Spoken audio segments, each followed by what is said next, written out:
पिछले एपिसोड के अंत में हमने देखा था कि टैंग वुलिन की टीम 3 उड़ने वाले सोल मास्टर्स से लड़ रही थी। अब आगे देखेंगे। मैं भी ऊपर जा रही हूँ। गुयुए ने धीरे से टैंग वुलिन को बताया। टैंग वुलिन ने चौंक कर उसकी तरफ देखा, लेकिन गुयुए पहले ही उसके सामने अपनी जगह बना चुकी थी। टैंग वुलिन ने दोनों हाथों से गुयुए की कमर पकड़ी, उसे ऊपर उठाया और घूमना शुरू कर दिया। जिएशिए के मुकाबले गुयुए बहुत हल्की थी। उसकी कमर इतनी पतली थी कि ऐसा लग रहा था जैसे टैंग वुलिन उसे एक ही हाथ से उठा सकता है और बिना उसके विंड एलिमेंट की मदद के भी फेंक सकता है।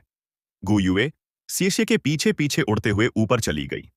आसमान में गुतियनरी ने शांति से हाथ का इशारा किया। जेशे को सामने आता देख उसने उससे सीधे टकराने से परहेज किया। उसने अपने पंख फड़फड़ाए, आगे की गति को रोका और हवा में जोर से रुक गया। उनका सबसे बड़ा फायदा था उड़ने की क्षमता। हवा में रहते हुए उन्हें किसी तरह का डर नहीं था। उनके हमले का सबसे अच्छा मौका वह पल होता जब जीशे वापस नीचे गिरने लगता। ये यिंगरोंग ने बगल में नजर डालकर वू जांगकोंग को देखा। उनके सामने जो हो रहा था वह क्लास 5 के छात्रों की एक लापरवाह सी सीधी चढ़ाई लग रही थी। वे बिना उड़ने की असली क्षमता के ही हवा में चले गए थे, जिससे जमीन पर मिलने वाला उनका कोई भी फायदा खत्म हो गया था। अब बहुत जल्दी गू भाइयों को हमला करने का सही मौका मिल जाता। उन्होंने कल का मैच देखा था। क्लास 5 के तीनों में टैंग वुलिन की मार्शल सोल सिर्फ ब्लू सिल्वर ग्रास थी। उसकी ताकत जरूर काफी थी, लेकिन बस उतनी ही। गुयुए के पास अर्थ एलिमेंट का कंट्रोल दिख रहा था, फिर वह हवा में क्यों जा रही थी? असली खतरा सिर्फ जीशे था, जो agility system battle soul master था, लेकिन वह भी उड़ नहीं सकता था। फ्लाइंग सोल मास्टर के खिलाफ लड़ते वक्त सबसे सही तरीका होता है जमीन पर टिके रहना और सही मौके का इंतजार करना। वजह यह है कि मार्शल सोल रिलीज करने के बाद सोल पावर लगातार खर्च होती रहती है। फ्लाइंग सोल मास्टर की सोल पावर की खपत आम सोल मास्टर से कहीं ज्यादा होती है। अगर क्लास 5 की टीम धैर्य रखती तो उनके पास जीतने का मौका हो सकता था, लेकिन इस वक्त उन्होंने जल्दबाजी कर दी थी। हवा में अचानक हमला करने से गू भाइयों को उन्हें घेरने का मौका मिल गया था। कहा जा सकता था कि उनकी जीत अब तय थी, लेकिन ये यिंगरोंग की नजर में वू जांगकोंग हमेशा की तरह शांत था। उसके चेहरे के भाव बिल्कुल नहीं बदले थे, जिससे यह समझ पाना नामुमकिन था कि वह क्या सोच रहा है। क्या उसे इस मैच के नतीजे की बिल्कुल भी चिंता नहीं थी? जेशिए हवा में तेजी से आगे बढ़ रहा था और गू तियनरी पीछे हटता गया। वह जेशिए से ऊंचाई पर चला गया। ऐसा लग रहा था कि टैंग वुलिन के फेंकने की ताकत अब खत्म होने लगी है और जेशिए गिरने ही वाला है। उसी पल जेशिए के पैरों के नीचे नीली रोशनी चमकी। उसने शरीर को मोड़ा, अपने पैरों से उस नीली रोशनी को छुआ और उससे थोड़ी सी ताकत उधार लेकर तीर की तरह गुतियनरी की तरफ उछल पड़ा। यह बदलाव इतना अचानक था कि गुतियनरी, जो सही मौके का इंतजार कर रहा था, पूरी तरह चौंक गया और पल भर के लिए जड़ हो गया। लड़ाई में पल पल में हालात बदल जाते हैं। अगर किसी ने जरा सा भी ध्यान हटाया तो पूरी लड़ाई हाथ से निकल सकती है।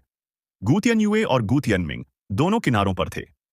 जब उन्होंने देखा कि उनका बड़ा भाई मुश्किल में है, तो वे उसकी मदद के लिए उड़ पड़े। दोनों ने अपने पंख फड़फड़ाए और अपनी फर्स्ट सोल स्किल एक्टिवेट की। उनकी फर्स्ट सोल स्किल कोई खास नहीं थी और उसमें हमला करने की ताकत बिल्कुल नहीं थी। वह सिर्फ उनकी गति बढ़ाती थी। गुयुए इस वक्त हवा में आधी ऊंचाई तक पहुंच चुकी थी। कुछ पल पहले सीसी की दिशा बदलने में जिस आइस बॉल ने मदद की थी, वह उसी की थी।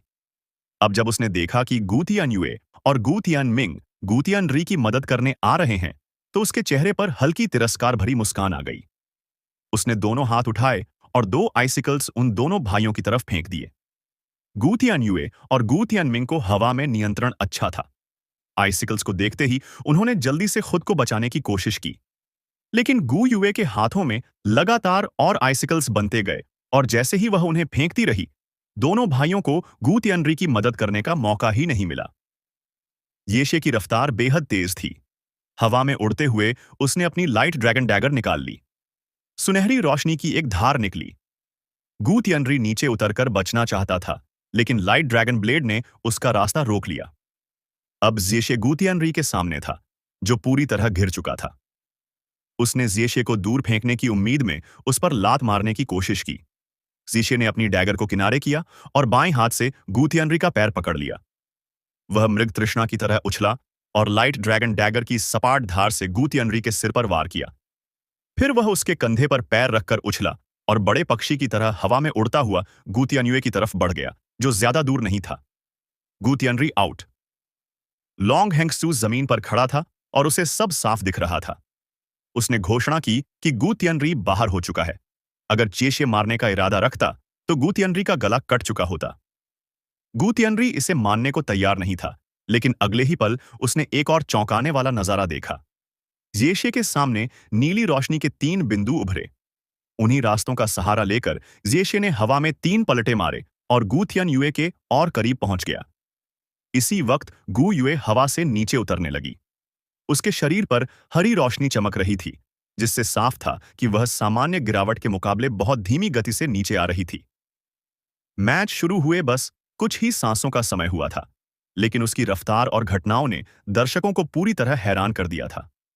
गू युए और जेसे की शानदार तालमेल भरी लड़ाई देखकर ऐसा लग रहा था जैसे हवा में लड़ना उनके लिए जमीन पर लड़ने जितना ही आसान हो। करीबी लड़ाई में गू भाई साफ तौर पर जेसे का मुकाबला नहीं कर पा रहे थे। मैदान के दूसरे छोर पर मौजूद गू तियानमिंग बस दांत पीसते हुए बेबस खड़ा देख रहा था। अचानक उसने दिशा बदली, अपने पंख फड़फड़ाए और गुयुए की तरफ झपट पड़ा, जो धीरे धीरे नीचे उतर रही थी। कम से कम उसे किसी एक को तो हराना ही था, ताकि बाद में फिर से ऊपर उड़ सके और खुद को बचा सके। नीचे उतरते वक्त गुयुए ने 3 आइस बॉल्स बनाए थे, लेकिन उसे कोई जल्दी नहीं थी। उसने गू तियानमिंग की तरफ देखा तक नहीं। उसकी कमर के पास नीली रोशनी चमकी। जैसे ही गू तियानमिंग उसके पास पहुंचा, उसका शरीर एक पल में किनारे हो गया। नीचे से किसी की परछाई हिली और उसने गू युए को पकड़ लिया। उसी पल गू तियानमिंग को अपनी कमर के चारों ओर कसाव महसूस हुआ और उसका शरीर हवा से नीचे खिंच गया।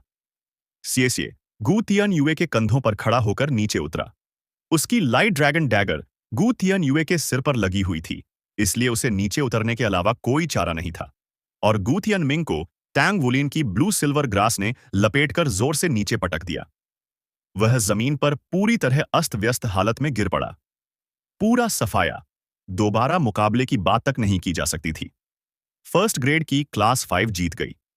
लॉन्ग हेंगशू के शब्दों में साफ हैरानी झलक रही थी। अगर कल की जीत की बात की जाए तो वह क्लास 5 के छात्रों की व्यक्तिगत क्षमता की वजह से थी, लेकिन आज की इस जीत का कारण था उनका टीम वर्क।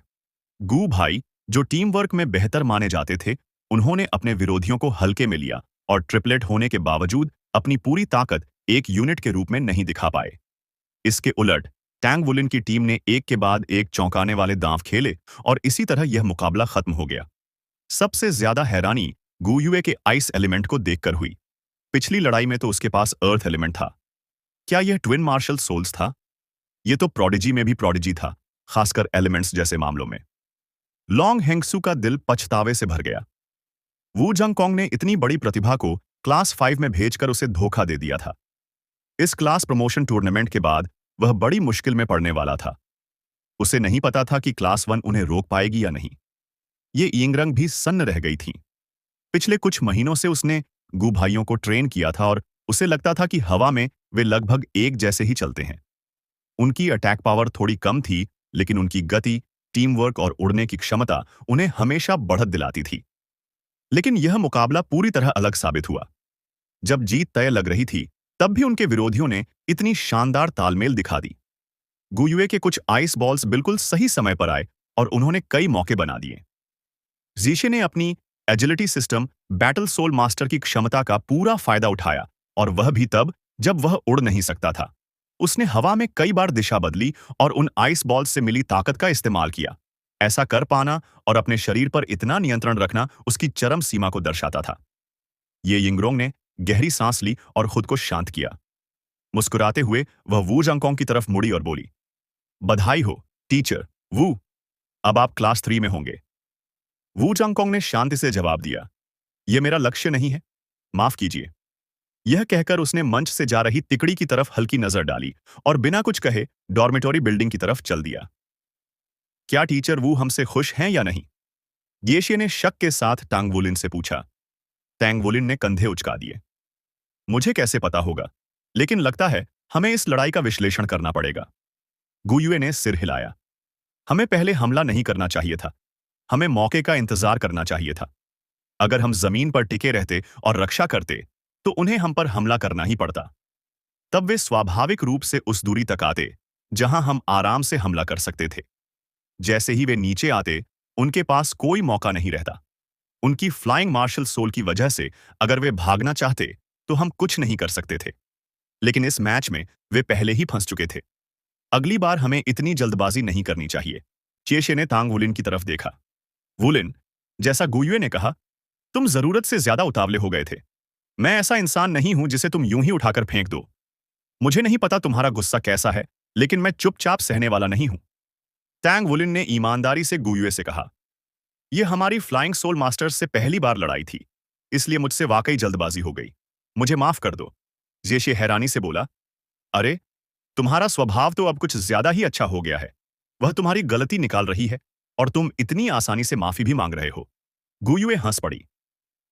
फुफ, हमारे बीच फूट डालने की कोशिश बेकार है। अगर कोई छोटी गलती बताए तो उसे मानकर सुधार लेना चाहिए, और अगर बड़ी गलती भी बताए तब भी एक जेंटलमैन की शालीनता बनाए रखनी चाहिए। क्या तुम्हें लगता है कि हर कोई तुम्हारी तरह छोटी बातों को दिल पर ले लेता है? वुलीन, आज रात मैं तुम्हें पहले काउंटर से खाना खिलाऊंगी, लेकिन सिर्फ एक ही खाना। टैंग वुलिन मुस्कुराया। ठीक है, मक्खी भी मांस ही मानी जाती है। चलो, मुझे तो वैसे भी बहुत भूख लगी है। ये यिंगरोंग तीनों को डाइनिंग हॉल की तरफ जाते हुए देखती रह गई। वह पूरी तरह स्तब्ध थी। इतना आत्मसंयम होने के बावजूद उस पल उसके मुंह के कोने अनायास ही फड़क गए। सामने वाली टीम ने तो उन्हें संभालने की पहले से कोई तैयारी ही नहीं की थी। उन्होंने तो मौके पर ही योजना बनाकर उसकी क्लास के प्रतिनिधियों को पलट दिया था। इसका मतलब क्या हुआ? इसका मतलब यह था कि मंच पर उन्होंने जो कुछ भी किया वह सब तत्काल बनाया गया था। फिर भी उनकी टीम वर्क इतनी गहरी क्यों थी?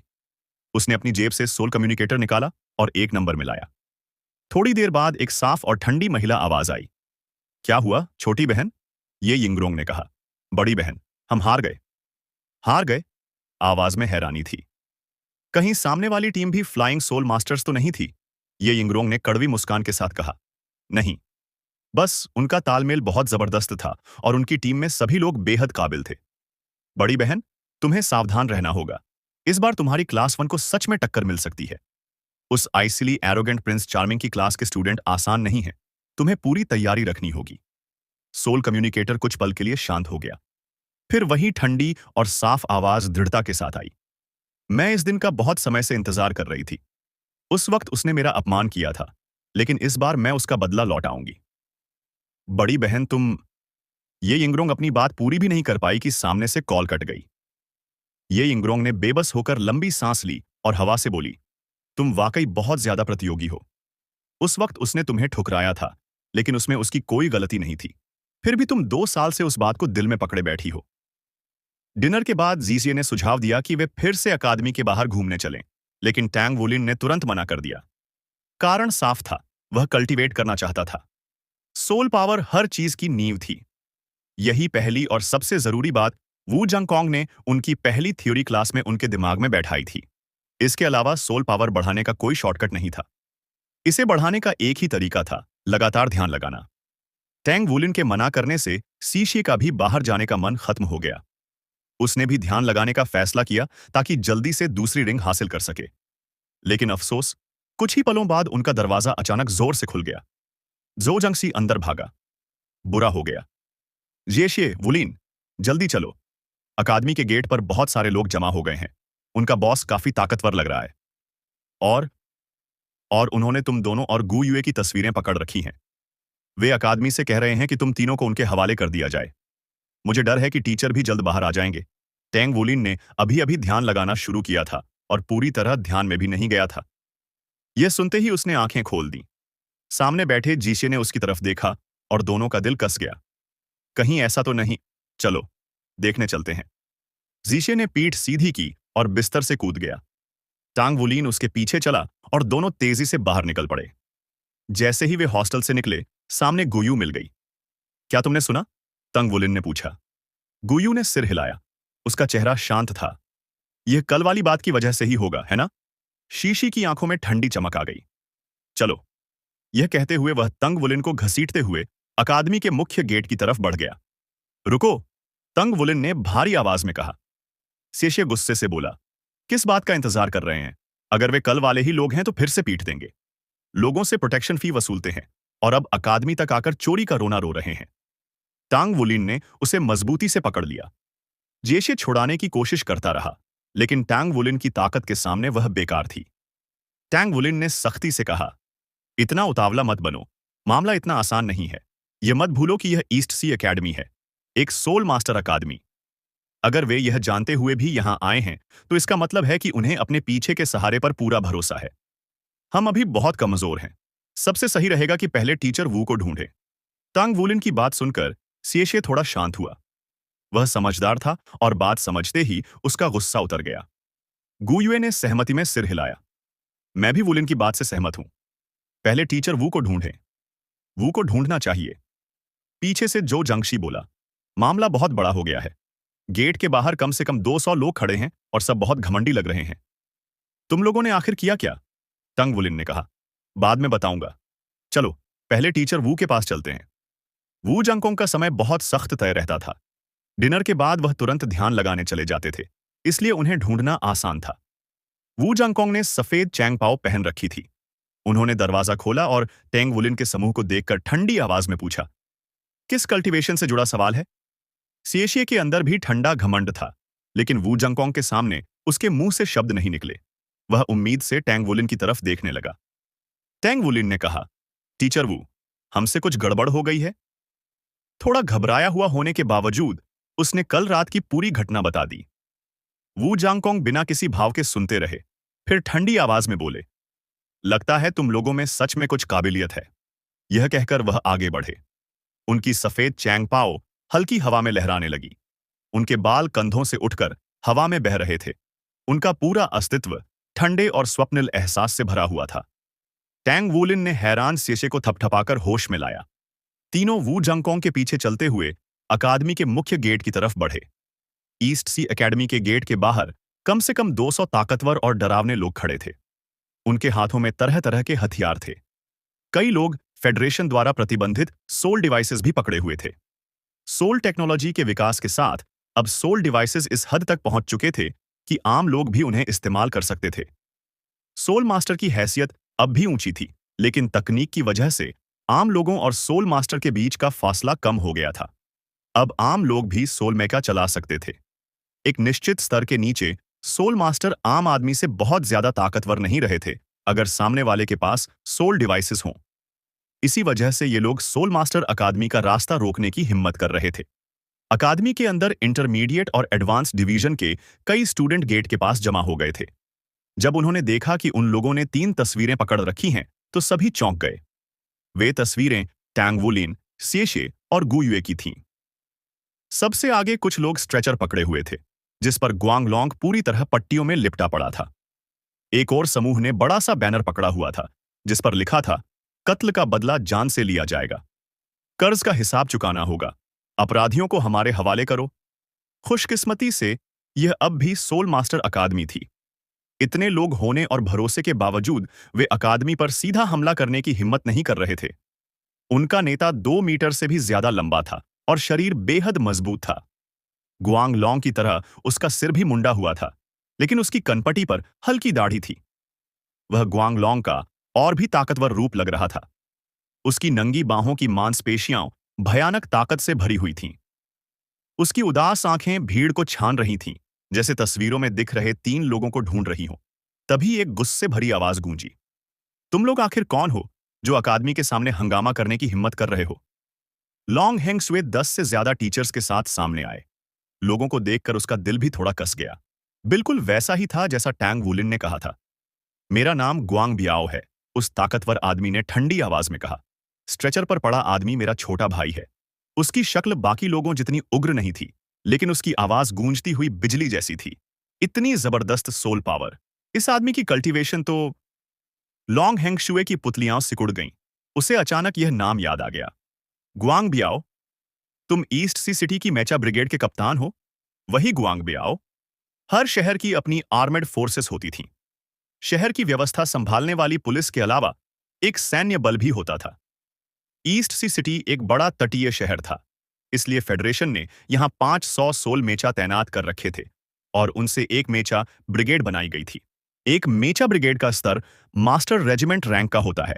और यह ईस्ट सी सिटी के चीफ एग्जीक्यूटिव से सिर्फ एक रैंक नीचे होता है। लेकिन इन दोनों रैंकों के बीच कोई सबऑर्डिनेट संबंध नहीं होता। जब लॉन्ग हेंगशू को पता चला कि सामने खड़ा यह विशाल और गंभीर व्यक्ति ग्वांग बियाओ है, तो उसका चेहरा तुरंत बदल गया। अगर इस वक्त ईस्ट सी सिटी का चीफ एग्जीक्यूटिव भी यहां होता, तब भी वह ग्वांग बियाओ को आदेश देने की हैसियत नहीं रखता। मैं यहां मेचा ब्रिगेड के कैप्टन के रूप में नहीं आया हूं, बल्कि एक ऐसे बड़े भाई के रूप में आया हूं जिसका छोटा भाई बुरी तरह घायल हो चुका है। ग्वांग बियाओ ने ठंडी आवाज में कहा, जिन लोगों ने यह किया है, उन्हें बाहर लाओ। चीफ गुआंग बियाओ, मुझे लगता है कि यहां कोई गलतफहमी है। लॉन्ग हेंगशू ने अब कहीं ज्यादा शांत और नरम लहजे में कहा, आपकी तस्वीरों में तो 3 बच्चे हैं। ऐसा कैसे हो सकता है कि आपके भाई को उन 3 बच्चों ने इस हालत में पहुंचा दिया हो? लॉन्ग हेंगशू अच्छी तरह जानता था कि गुआंग बियाओ ऐसा व्यक्ति नहीं था जिससे खेल किया जाए। वह एक मेचा ब्रिगेड को नियंत्रित करने वाला व्यक्ति था। इसका मतलब था कि उसके पीछे खड़े सभी ताकतवर लोग मेका मास्टर्स थे। हालांकि आम लोग भी मेका मास्टर बन सकते थे, लेकिन ऐसा बहुत कम होता था। ज्यादातर मेका मास्टर्स सोल मास्टर्स ही होते थे। भले ही उनकी रैंक बहुत ऊंची ना हो, फिर भी उनके पास भरपूर लड़ाई का अनुभव और सोल डिवाइसेस पर जबरदस्त नियंत्रण होता था।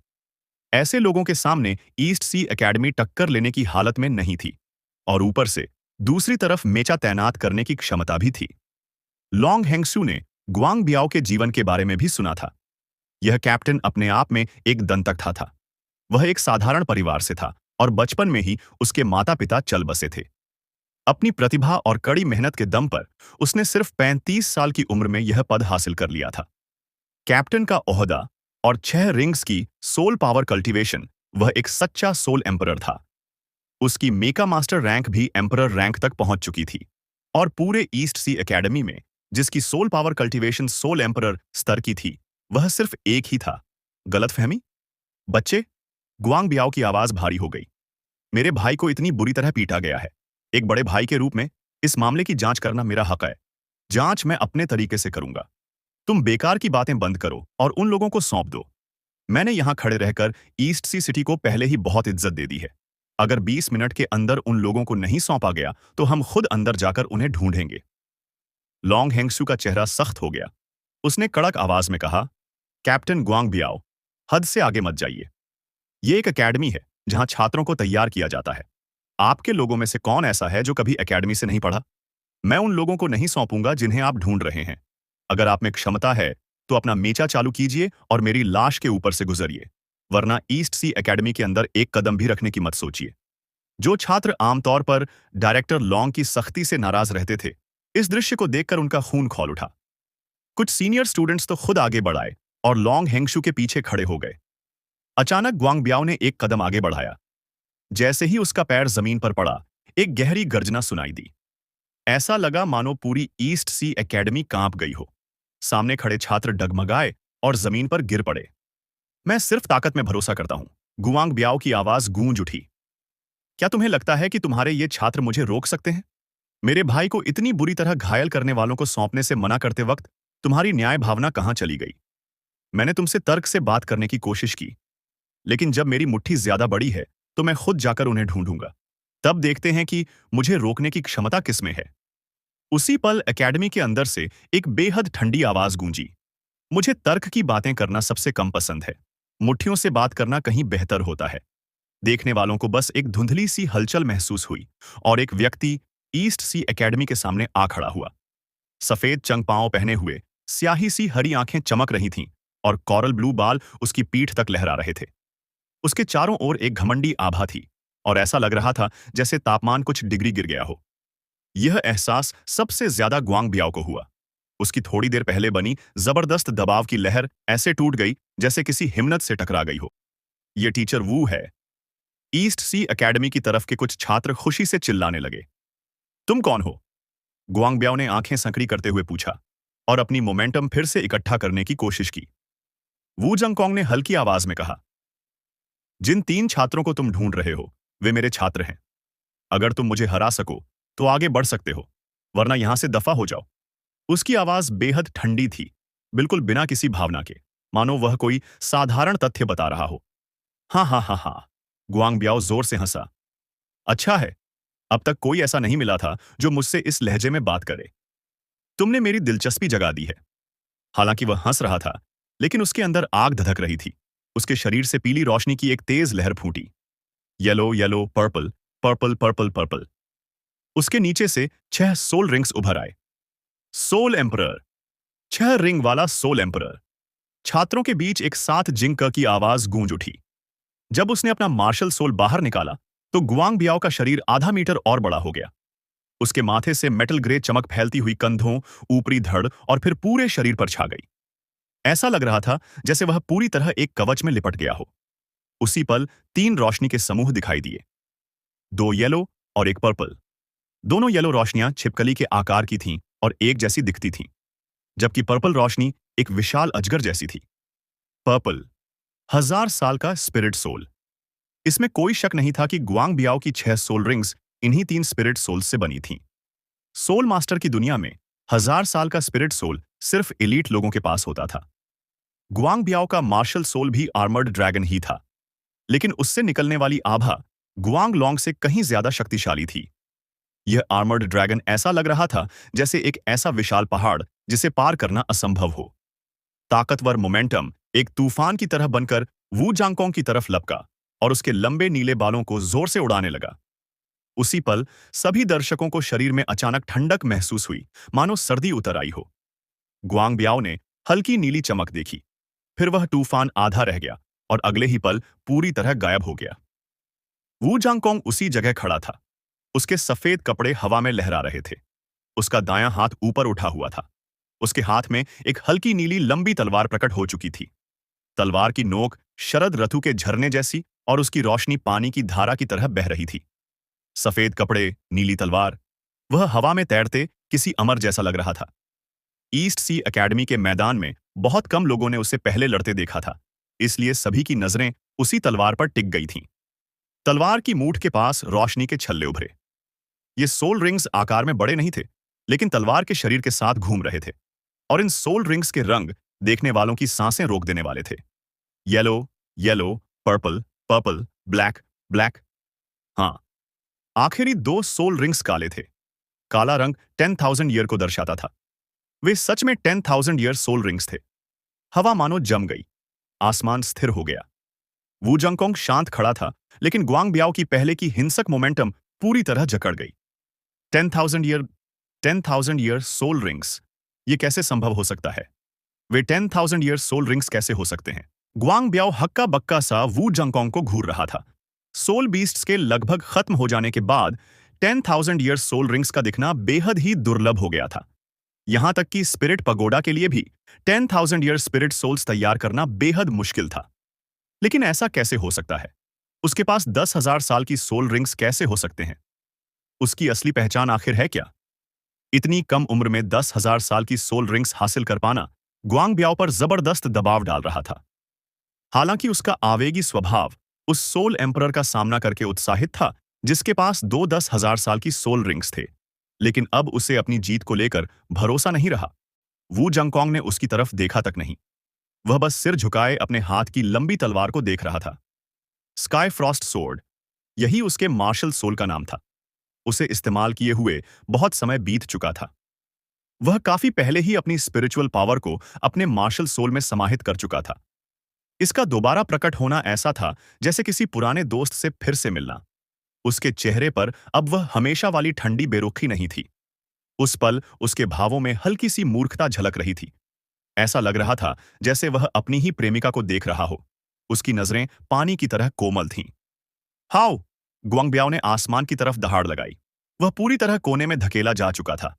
अगर वह अपने अधीनस्थों के सामने पीछे हट जाता तो सब उसे कमजोर समझते।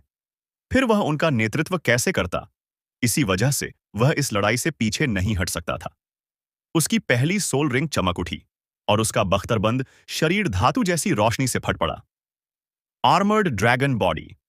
गुआंग बियाओ ने अचानक अपने बाएं पैर से जमीन पर जोर लगाया और तूफान की तरह वो झांकों की तरफ झपट पड़ा। उसके स्तर पर उसकी रफ्तार और ताकत दोनों ही बेहद खौफनाक थीं। उसने शरीर सीधा करते हुए अपनी विशाल मुट्ठी ऊपर की ओर घुमाई। अगर यह घूंसा किसी को लग जाता तो उसका मरना लगभग तय था। वू जांगकोंग पहले की तरह ही अपनी स्काई फ्रॉस्ट सोर्ड को देखता रहा। उसने प्रतिक्रिया में जरा सा भी हिलना डुलना नहीं किया। आर्मर्ड ड्रैगन की मुट्ठी तूफान जैसी थी और उसका शरीर पहाड़ जैसा विशाल। इस पल ताकतवर गुआंग बियाओ के दिमाग को कोई भी चीज विचलित नहीं कर सकती थी। टीचर सावधान। दूर से टैंग वुलिन की आवाज गूंजी। उसी क्षण वू जांगकोंग हिला। उसने अपनी दाईं कलाई घुमाई और उसकी स्काई फ्रॉस्ट सोर्ड के चारों ओर मौजूद 6 सोल रिंग्स एक साथ गायब हो गईं।